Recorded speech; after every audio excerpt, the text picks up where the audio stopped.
IVM.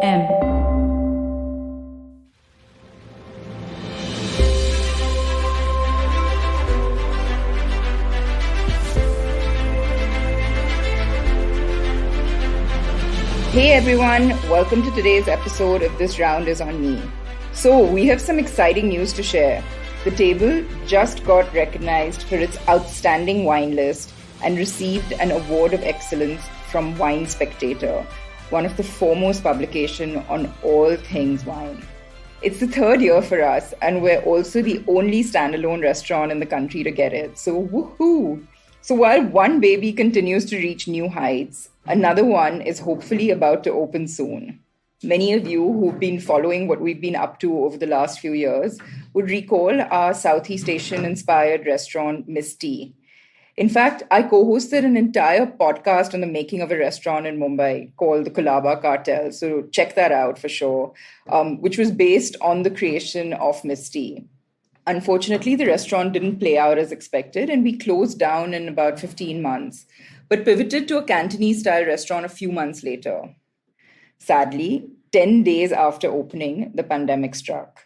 And that too has been closed since, with our chefs having returned to Singapore and Malaysia, and they haven't been able to return since. So, with that never give up attitude, we're back to the drawing board, and we'll hopefully be opening the doors soon to a new avatar in that space. We just finalized our logo yesterday, and I can't tell you what an exciting feeling it is to finally have a new brand logo. It just got real. Seriously. Anyway, I can't wait to reveal more, so definitely we'll keep you updated on that soon. But for now, a quick break before I introduce my guest today, whose brains I am oh so ready to pick. See you on the other side of the break.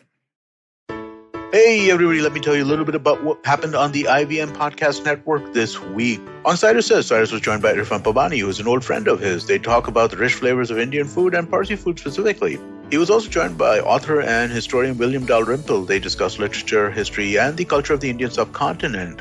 And let me give you a few quick things to check out. Chuck, aka Deepak Gopal Krishnan of Simplified and the Origin of Things frame, has Rohan Joshi, formerly of AIB, on his show. Also on This Round is on Me, Gautam Purohit of Thakur's Bhojnalaya was on. On the note, Maruk Inayat talks about the cabinet reshuffle. And do check out Global Victoria Tech Talks. We talk about the booming gaming and edutech industries in Australia. Do follow us on Facebook, Twitter, LinkedIn, and Instagram to keep up what's going on the network. And I'd like to finally thank our sponsors on the network this week, Cred, Ciet, and Global Victoria. Thank you so much for making this possible.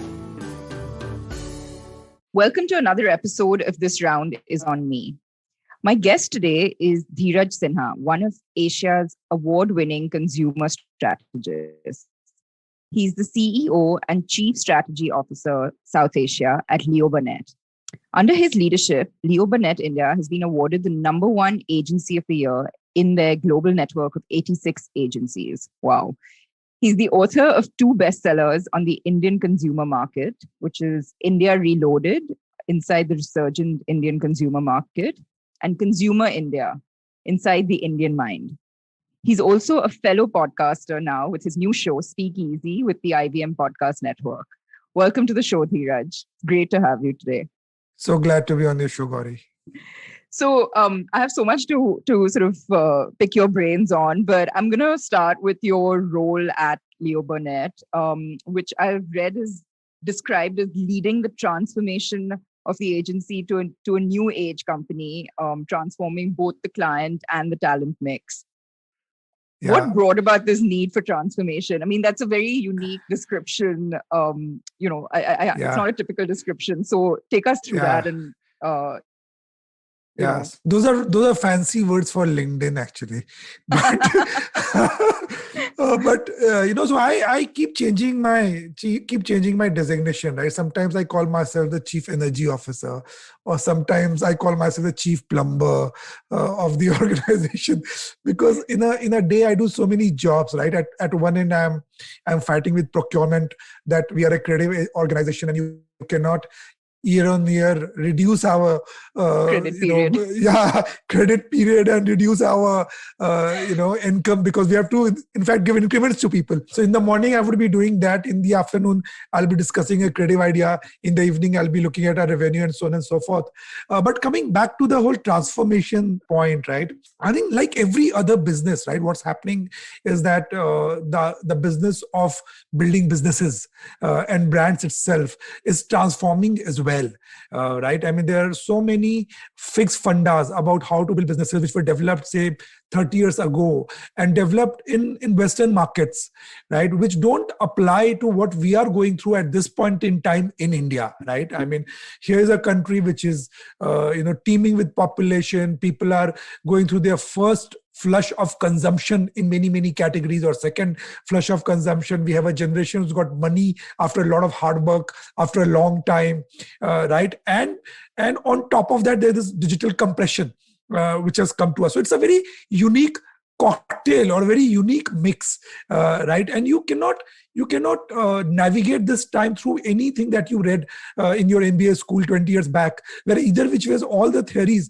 are what were developed in 1970s in the television era in Europe and America. Right. So at Leo Burnett, we are going through this whole transformation of saying, how do we think about this new age Indian consumer, right? How do we navigate the whole era of the fact that people are living in times of digital, right? And digital is not just social media communication or a banner or an app. I mean, it starts in the morning when you, order something on Swiggy, or you order something from your restaurant or from Big Basket, goes all the way down till you make a phone call on WhatsApp to your loved one, and so on and so forth. So all pervasive, right? And therefore, how do you ready your agency, your people to mentally think through that all the time, right? And people typically have muscle memory. We try and go back to what we learned 10 years back, right? And therefore you have to sometimes force change. So that's really what's going on at Leo Burnett. So I'm trying to change our ways of thinking when it comes to brands and businesses, of thinking them much more through new age, newer principles, including the whole digital transformation that we are going through. I mean, it's funny you say that, but in the last year, we've, as a sort of, like what would be one of your clients as a brand, we have been through a phenomenal like digital growth, ourselves, and just, as an organization trying to get people, up to speed, because as a restaurant, you don't think that, and of course there has been for a while a lot of digital navigation to do. And it's interesting because as a business, we still don't feel that, as a service offering, we still don't feel like we want that human interaction. But as an organization and running that business, the digital sort of era is something that you can't ignore. And of course, with online delivery, etc. So I completely, agree with you on that it's something that you have to keep up with, and you have to constantly, reinvent, I guess, based on what's happening around you. But, so many people have spoken about the different shapes of recovery and, various new normals. I mean, I hate that phrase now, but it is what it is. How do you see things unfolding at this stage in your industry? Yeah. So in fact, I mean, I hope I'm not getting ahead of myself, but we are seeing a good recovery curve, Gauri, right? I mean, across, in fact, we've never been so busy during the year as we are now. So if you look at Jan to March was very good, in fact. And then April, May was obviously, it was terrible because we were not even looking at saving businesses, we were looking at saving lives of our loved ones. Right. Almost all of us were doing that. But June, mid onwards, I am seeing a good amount of recovery. I am seeing a huge amount of comeback. In fact, as I was telling you, we have this idea of culture fuels, right? Where we talk about what are the big inflection points in the culture at this point in time. And one of the culture fuels that we're talking about, we've christened it Dar Ke Aage Indian Hai. Right. So our sense is that after 2020, we felt vulnerable because the first time we felt under attack. We felt we were not insured enough. We went and bought more insurance. We went and took on more healthy and hygiene habits. But the second wave, after second wave and having gone through this, I think India is coming back and saying, so be it. I have to get back to things. And Absolutely. we are seeing it, a lot of revenge come back. The lipstick effect of people participating smaller tokens of consumption to hang on to those small little bits of joys while the long-term joy can wait. Yeah, no, absolutely. I mean, I've seen exactly the same kind of trend. And I think, I mean, correct me if I'm wrong, but would you also sort of attribute this to, more businesses having mushroomed as well during this last year? And of course, I'm talking about like smaller businesses, maybe startups, and everyone's fighting for the same sort of, eyeballs, right? So is that something that you're seeing as a possible cause for, a spurt in business as well, considering everything going on? Yeah, I think definitely, to your point, I think definitely there's more choice available Right. today, right? I mean, I want to eat a certain cuisine, and whether I'm in Bombay and Delhi, or I'm in Patna or Vishakhapatnam, I definitely today have much more choice, right? So that's definitely happening. Look at cosmetics. I mean, there's so many D2C cosmetic brands and selling lipsticks, And now and then homegrown brands, right? Like homegrown has become such a big thing, right? yeah, So homegrown, of course, yeah. sugar. Some of my friends, they've launched this brand called Bellora Cosmetics. That's doing very well, right? So of course, there's a lot of supply side factors in terms of the many more choices, right? Also, I think, in fact, I was talking to Samir, right, who runs Bombay Canteen, your Right. Industry fellow, and he told me very interesting thing that inside the house, what's coming in now in terms of food or small tokens like lipstick or gadgets, that's the only change that people are experiencing, Right. Because otherwise, life is so same. Absolutely. Right? And that is so the fact that there are more choices to be made, and the fact that you are caught up in a very mundane average living and you want to do new things, both are coming together, I feel, to catalyze what we call the lipstick effect, small tokens of joy. Yeah, no, I've never heard that phrase before, but I like it. I like that that term. But again, just sort of touching again on this idea of homegrown brands. I mean, we're seeing, at least in the food space, which I'm more sort of connected with, I'm seeing some fantastic quality coming out, and great sort of branding. And it's really, I'm really sort of proud to see this coming, out of India. I mean, you've obviously worked with a whole gamut of international brands. How do you sort of see this, the share sort of, changing, if at all, between now homegrown brands versus sort of the bigger international ones that you've been working with? Hugely. I mean, about say 2 decades ago, Gauri, right? I mean, the whole understanding in branding and marketing was that as Indians, we have a certain penchant for international labels, right? Exactly. That we want that experience. But there's now so much respect and regard and proud of brands out of India, right? That the whole tide has turned. So today, for example, one of our clients, PhonePe, is the number one payments brand in the country, ahead of Google Pay. Right, fully built. I mean, the technology is Indian, marketing branding is from us, so all built up here, right? We, for example, take a brand such as Ola. I mean, we launched Ola Mobility now in New Zealand, in London, right? Something like as Bajaj now sells in so many countries internationally, right? And you're proud to see a Bajaj internationally. And within India, I think in food, definitely, because food is so close to culture. Right. So, and this is also a category where international brands have had to come to India and get close to, I mean, the whole McDonald's case study of doing Aloo Tikki burger. And I remember we used to manage that business at one point in time and stood up and made a presentation asking them to make a thali. I think they flipped, right? And maybe that's the reason we lost some of that business. But I told them that unless you make a thali version of chicken nuggets and rice, you will not crack South India, right? But so for food, obviously, I mean, the Indian taste matters, and the success is not surprising with the new brands coming in. But I think it's happening across. It's happening in cosmetics, happening in payments. I think there's a huge coming of age of Indian entrepreneurs, Indian startup ecosystem, and brands made in India, not just succeeding in India, but going global. Right. So you are seeing like a bigger shift of your portfolio towards homegrown brands. Yes, hugely.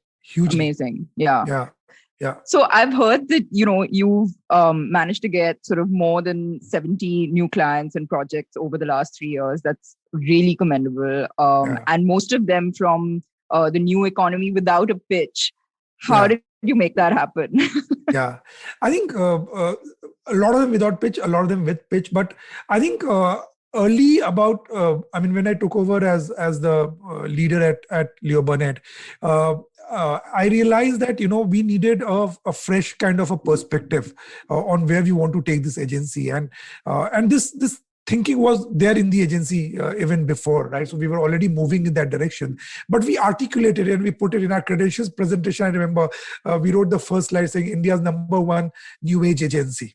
Right. So we put the flag pretty much ahead of us on that. And I am a big believer of that. You put a prophecy and it comes true. So I put that ahead of ourselves. Right. But it's easy to say, but then what you have to do, and for the last 2-3 years, what we've managed to do in a huge way is building the whole organization around that philosophy. And in our case, right, we are the biggest ingredient of our success or failure is people. Right. I mean, we have nothing else. We don't put machinery. We don't put any ecosystem. It's the people, right? Yeah. If you have the right people, the right cultural ecosystem, if you are together in a certain belief, you will succeed. But if there's misalignment, you will fall flat on your face. So we've worked very hard to change so we've trained a lot of people into new age thinking. We invest a lot of money in training, resources in training, because we've try to build a learning culture around new age, digital, etc.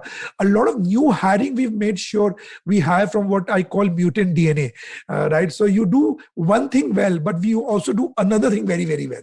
So you might be a good strategist, but you are very good in data, right? You might be a good copywriter, but you are very good in digital. You might be a good art director, but you are very good in UX UI.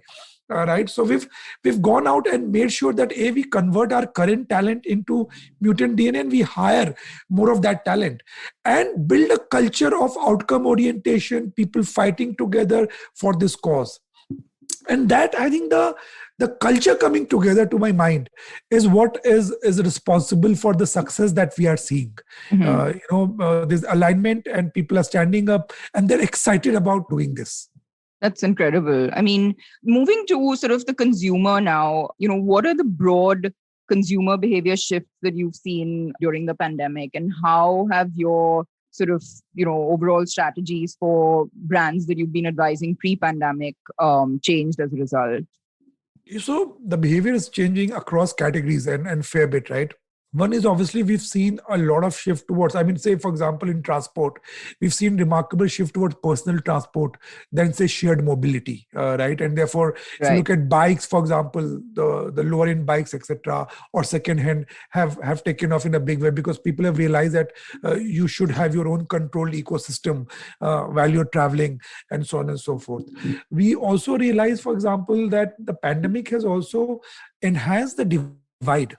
Right. So if you look at the people who don't have access to technology, in fact, so the gulf between the haves and the have-nots has in fact widened.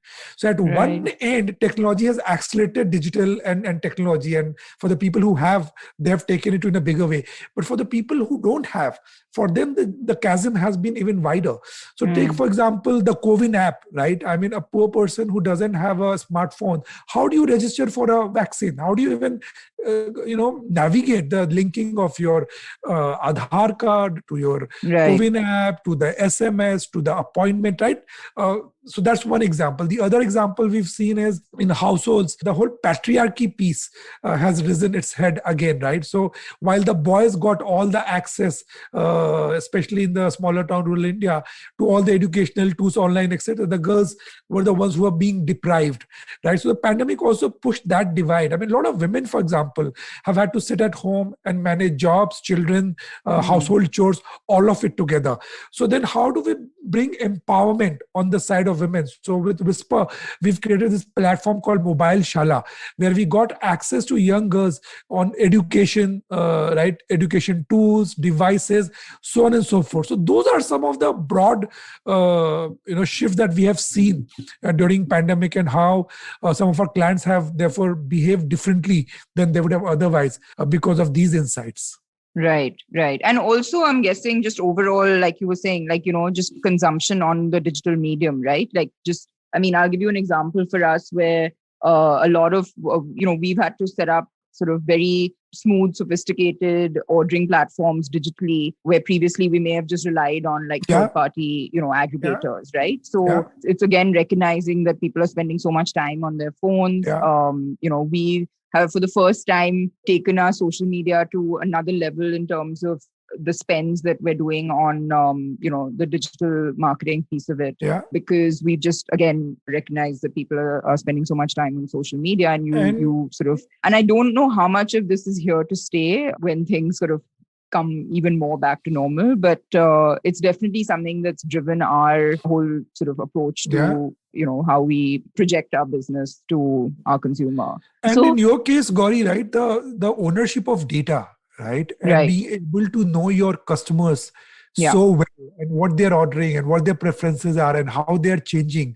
And absolutely. It's for us, like as a restaurant, we've always physically interacted with people, and now our business, in the last year shifted pretty much entirely to a sort of non-facing, where there's no sort of human interface with our customer, right? With our guest. So it's such a shift in how do you sort of move that same level of hospitality and experience to a digital format where you're not even seeing the the end user. It's a big challenge, and it's something that we really had to work towards in the last year. And of course, it's still a big work in progress. But you're absolutely right.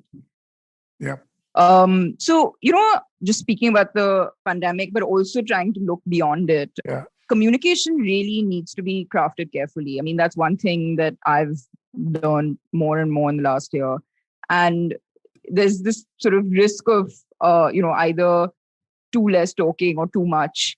What are some of the do's and don'ts that brands should follow when communicating with customers or consumers? Yeah. See, I think one is, I always talk about being relevant more than differentiation, right? Because far too often we worry about how am I being different from my competition, or what new am I doing, or what different am I saying. My learning has been that nobody wakes up in the morning, saying which toothpaste is different, which one should I use, or nobody is trying to compare is Amazon different from Flipkart, right? You tend to brands, or you tend to places, even restaurants, right? You tend to place where your connection is deeper, where your relevance is higher, right? You develop a relationship with the kind of food, the people, the ambience, the way, right? So my first advice to clients or brands is that focus on relevance. Do not worry about differentiation. Do not worry about what others are doing. Chase your relationship, right? Now, at one level, for example, say for your restaurant business, you've lost the human touch in some sense, you've had to transition to digital. But the other advantage is that you have so much rich data about that person. You would in 6 months, 1 year time, have a full pattern of how that person has behaved in terms of ordering, how have they behaved in terms of sameness and differentiation, how much is same. And you can use that to hyper personalize your offering to that person, right? So I would say relevance, go after deepening the relationship with your customers, consumers. Do not worry about whether you're being different or so on and so forth. That is waste of energy and resources. That's one big thing. Second is obviously, stay authentic, right? You don't have to, a lot of clients come and say, let's create a puff. Puff was 20 years ago. It was in an era where you could lie and you could get away. In today's time, you cannot lie, right? These are transparent times of transparency, right? You will make a mistake. right? And it's okay. You make a mistake, you stand up and you say sorry. People are okay to forgive you rather than trying to hide it. Right? So being honest, being authentic, right? Being human, being vulnerable. In fact, if you come across as vulnerable, chances are that you are more loved, because you look Absolutely. normal, you look human, than Yeah. trying to look that you are holier than thou. There is no one who's holier than thou. There is no one who can do everything right. Right? That's the second thing I tell my brands. The third thing I say is that do rather than say. Right? So what we believe is in acts. Right? So the first thing that we always try to do is some small act that you can build. Right? For example, if food delivery is a big piece, what can you send across with one small note? That's your bigger advertising than anything you run on social media. For Right. example, so I always put doing and action and what we can do before what we can say. So those are some of the top ranking ideas that we are pushing clients and brands to follow on communication. No, I mean, that makes complete sense. Tell me something, and I like I mentioned earlier, I was actually listening to your episode with your first episode of your podcast with Sapna from Google, and I think you asked her something similar, but I'm going to ask you this: that how do you help a brand find its purpose? I mean, I think that that's so key, I'm sure, in your sort of whole process. Yeah. And how do you and actually it's really funny, but my very first episode of this show was with Mr. Harsh Mariwala, and it's titled Purpose Over Profit, and it's so integral to identify that, before you start anything else. But how do you sort of help a brand do that? Yeah. So we obviously have a process to get there, right? There's a workshop process and there's a toolkit, etc., to get there. But fundamentally, on principle, increasingly we've also learned that the whole pursuit of purpose is a double-edged sword, right? If not done correctly, it can go in a very wrong direction. So a lot of brands, for example, take a purpose which is higher than themselves, right? Or a purpose or have a point of view in an area where you don't have a core equity. Right. So my first guidance on taking on a purpose or your belief system is that it has to be in the line of what you deliver. Right. Because you have to have skin in the game around that purpose. Just saying something fancy or just putting your head into a conversation which is going on can be very, very dangerous if you cannot make an impact on that conversation. Right. So that's the first golden rule, that your purpose has to be aligned to your area of delivery as a product or a brand. Right. Having done that, I in fact feel that purpose and profit are not counter to each other. Right. They're not versus. In fact, if you've got a strong purpose and it's aligned to your business, in fact, it should make you more profitable. It should make you your business richer and better. Right. Because I think it just helps to drive give the business a direction, and it's not about it's definitely not counter to it. I mean, it's something that enhances your ability to have a successful business. Yeah, it brings your people together first and foremost, right? And that's half the time, right? We are always thinking about the end customer. We are not thinking about our own culture. We are not thinking about the brand inside the organization, right?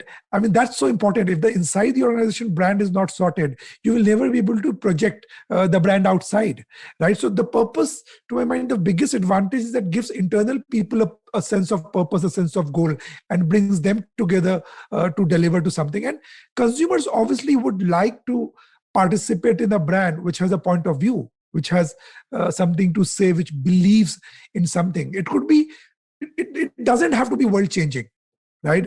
But it has to be something that you really believe in and something that you can deliver. Yeah, no, I agree with you. You talked a little bit about this, but I want to understand a little more about how you create an emotional connection for brands, and how do you strike a chord with a varied audience, right? So of course there's a whole, I'm sure, exercise of identifying your target market and your typical consumer, etc. But if you are trying to sort of reach a wider audience and not trying to kind of pigeonhole them, how do you create an emotional connection? Yeah.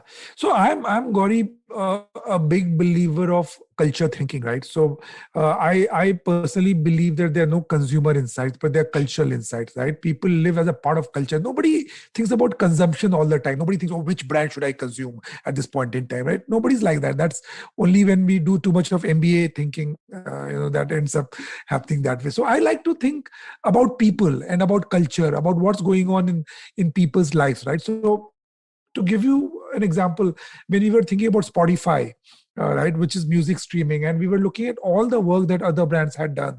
I mean, they had done work around, music is about partying and youth and music and party. Those are the normal places to go for. But our insight for Spotify was that, we said that India is a Murphy Law country, right? I mean, what can go wrong will go wrong in India, right? I mean, you will go out and you'll find a pothole and your clothes will get dirty and the electricity will go away and the lift may not work. I mean, whatever can go wrong will go wrong in this country. The train will not come in time, you'll get pushed out, and so on and so forth. And we said the role of music is that it helps you just hustle on through this chaos, right? So if you're traveling in Bombay, for example, you see a lot of people coming down of the metro with earphones plugged in, and it's just music is just helping them hustle on. Life is tough; it's not easy, but it just lets you go through life, makes the everyday mundane a little easier, right? Right. And with that insight to say that music is actually the grease of life, it helps you hustle on, right? We created this whole campaign, which we call there's a playlist for that. So we put up billboards. So we put up a billboard at say the ISRO signal in Bangalore saying shooting for the moon but stuck at a signal. There's a playlist for that. Right? We put up billboards Fab. at the other metro station. Got here by chance and not by choice. Train harder. There's a playlist for that, right? So we took this insight and we made it very topical every day, right, and related it to people, and we reached everybody. We reached universal kind of audiences. I'll give you one more example. I was working on a brand Iodex, right? It's Iodex is Balm. Yeah. right? Yeah. And before we started working on that, the whole balm was in a very regressive space, right? So you had a woman, she's doing pocha and she has backache and she applies iodine and goes back to doing pocha. And of course, the brand was declining because that's so regressive, right? And we did a lot of again culture work with women, and we realized that women, even in smaller towns, right, no matter where they are, they were being progressive, right? They were adding back value to the household in Right. economic terms, right? She was running a tuition class, or she was running a dance class, or she was you doing something, and for her, adding economic value back to the household was very important. And we did a piece of ad where the main dialogue, so this girl, right, she's got a dance class and the husband comes home and says, why do you keep doing this? I am there for you, right? मैं हूँ, तुम ये सब क्यों करती हो? And she says कि if अगर ये छत हम दोनों के सर पे है तो EMI सिर्फ तुम्हारे सर पे क्यों हो? Right? And then उसके लिए कुछ तो करना पड़ेगा, थोड़ी हिम्मत, थोड़ा Iodex, and with that communication, Gauri, the sales jumped 40%. Wow. Right? And in our research back, what women liked was the fact that the communication talked about women In a standing positive. Yeah. shoulder with men, adding economic Yeah. value back. Now, when you understand the culture and you understand the shift in what people are thinking, and you root your brand and your storytelling to that, that's when the real appeal happens. That makes so much sense. I understand what you're saying, and it's I guess that's where you come in to identify that what that culture is. So of course we were talking a little bit about this, the whole digital transformation that's happened and that's been accelerated in the last several months. But how can brands sort of stay ahead of the curve through this digital revolution, right? So like I mentioned, how much we've been investing in the space. What have you seen for your brands, considering advertising, of course, has traditionally, covered a wide spectrum of medium. How are brands navigating this sort of digital space? Yeah. So see, the thing with digital is that digital is finally a medium, right? We could use digital for very many purposes. So my sense is a lot of what you're using right now in terms of digital is very, response generating digital advertising, right? So using programmatic, you're using other such formats to make sure that you're generating orders and you're generating response. Now, that's one very sharp, targeted use of digital. The other use of digital also is being able to build relationship, being able to be topical, right? To have a conversation with your consumers, with your people around things that they are interested in, right? I mean, for example, in these times, I mean, so many people have taken to say kitchen. And the other day, I, for example, love the Dampuk biryani thing, right? And we actually found a Dampuk biryani menu and we made that. Now that's an interaction with ITC as a brand through digital. Right, and there they are, they've given away their recipe, they're not afraid of who's going to copy it and so on and so forth, and I'm sure it doesn't harm them at all, right? So as a brand on digital, one is performance driven, response generated advertising, which is what a lot of brands are doing. I would also encourage them to go a step further and use digital to build that relationship, to create that connect, to have that conversation, to start a thread of communication where you're being authentic, you're having a conversation. You're not just it's not transactional. It's not purely transactional. Yeah. So that's the other layer, which is very, very important, which at times we are missing because we've gotten so transaction driven. It's important to build that relationship. And we have seen, for example, for many brands, when we are running, say, a brand advertising, right, our cost of acquisition on digital actually goes down. Because if people are seeing you and they're familiar about you and they have a bit of a positive orientation towards your brand, you have to work that much lesser on the transactional and programmatic piece. The cost of programmatic, in fact, goes down. So I would say use digital not just for driving targeted, directed transaction, but also for relationship building with the customer. Right. That's great sort of advice. So good advertising can cost lakhs or even crores of rupees. How do you think the companies that haven't reached that level can manage without such funds? Yeah. So actually, I mean, there are enough examples of advertising which has spent a lot of money, has been terrible. Right. So come on, give us some examples. I think, I would be committing some harakiri. But there are, we can have that chat over a drink. But I feel that good advertising is like taste, right? It's not a function of money. It can't be bought, right? You have to inculcate that. So sharp thinking can be zero budget thinking as well. Right, you can think of an idea which is very clever and connects with your customer and execute it. So, I mean, for say a brand such as Amazon, we have this idea called story boxes, right? So we are using those boxes which come to your houses to tell the story of a seller. Right, I've seen that. Yeah. Now, I'm spending actually very little money on that, right? My only investment is the cost of getting that story printed on that box. Right.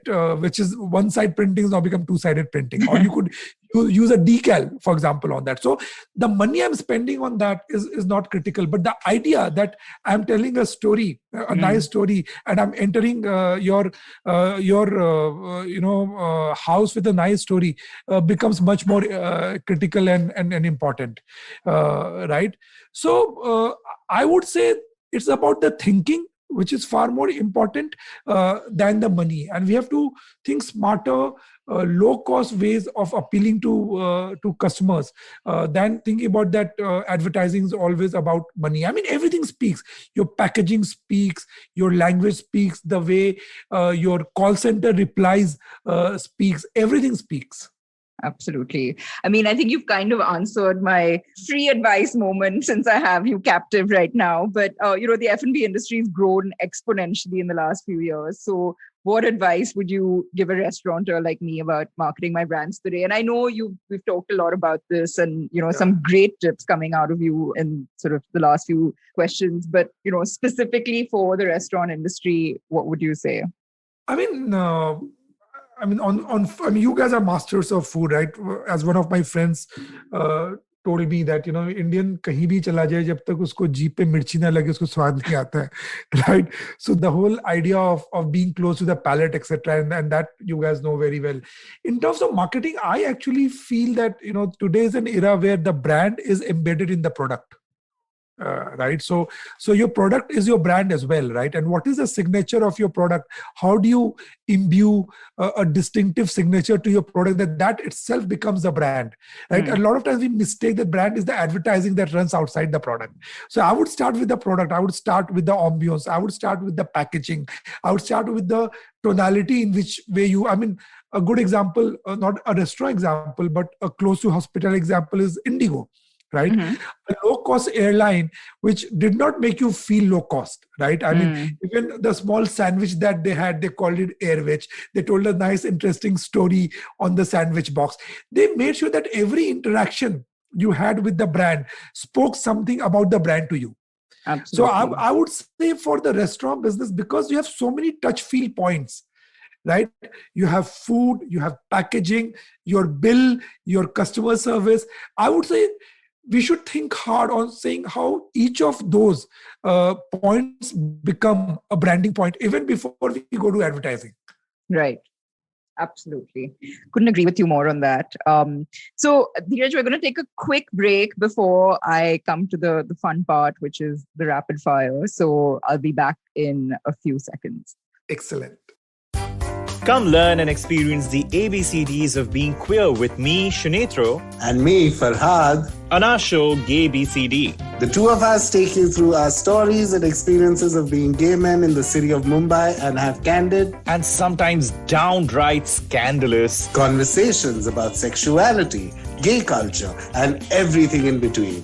Catch new episodes of Gay BCD every Tuesday on the IVM Podcast website, app, or wherever you get all your podcasts from. Welcome back. So I have Dheeraj Sinha with me, who has been sharing some true gems about how we can market our brands even better. And but now we're going to sort of not talk shop for a minute, and we've come to the last segment of the show, which is the rapid fire. So Dheeraj, just say the first thing that comes to your mind. All right. What's your one comfort food? Dim sums. Mine too. Great book you've read in the recent past. Think Again by Adam Grant. Right. The best investment you've made in your journey? Staying in local houses, not in hotels. Interesting. Who have been your role models or mentors? Lots of people. In fact, I look up to a lot of people who, for example, Malcolm Gladwell is somebody I've always emulated in terms of his ability to cross-link ideas and build a narrative. Nassim Taleb is somebody I really look forward to, and his thinking and how he kind of predicts. So those have been some of the thinkers that I've been following a lot, and some bit of my thinking kind of emulates that. Yeah. Interesting. What would be your message to the young leaders today? Yeah, I would say go easy, right? I think this. I just feel there is so much of over-aging which is happening, right? This whole idea that if you don't have 3 startups by 40, your life is gone. If you're not married by 35, your life is gone. If you haven't traveled 20 countries, your life is gone. I think there's this whole hyper sense of experiences. And I don't know if that's really healthy, right? Because there's a pace to life. And, so now some people are saying, 2 years at MBA, that's again wasted. Let's take that and invest that into a startup. And, but how much hard work are we going to do? So I would say go easy, live life, right? Things happen and let life happen is what I would say. Lovely. Listen, Dheeraj, thank you so much for being on the show. That's such a nice note to end on, and truly, really insightful session just now. So thank you again for making the time. Thank you so much. And good luck with your podcast. I'm really looking forward to listening to the rest of it. So keep them coming. Excellent. Thank you so much. Good to be here. Those were some really fantastic ideas coming out of today's chat with Dheeraj. No matter what industry you're in, it certainly gave me a lot of food for thought, and I can't wait to go back to the drawing board with my marketing team after listening to him today. I hope you enjoyed tuning in too. I would love your feedback. So do reach out to me on Instagram, Twitter, Facebook, or wherever you can find me online. I hope you enjoyed tuning in today. Do catch the earlier episodes when you get a chance. And more importantly, I would love to hear from you with your thoughts on the show. You can find me on Instagram at Gauri Devidayal or on Twitter at Gauri Details or LinkedIn. Either way, sit back and relax because this round is on me.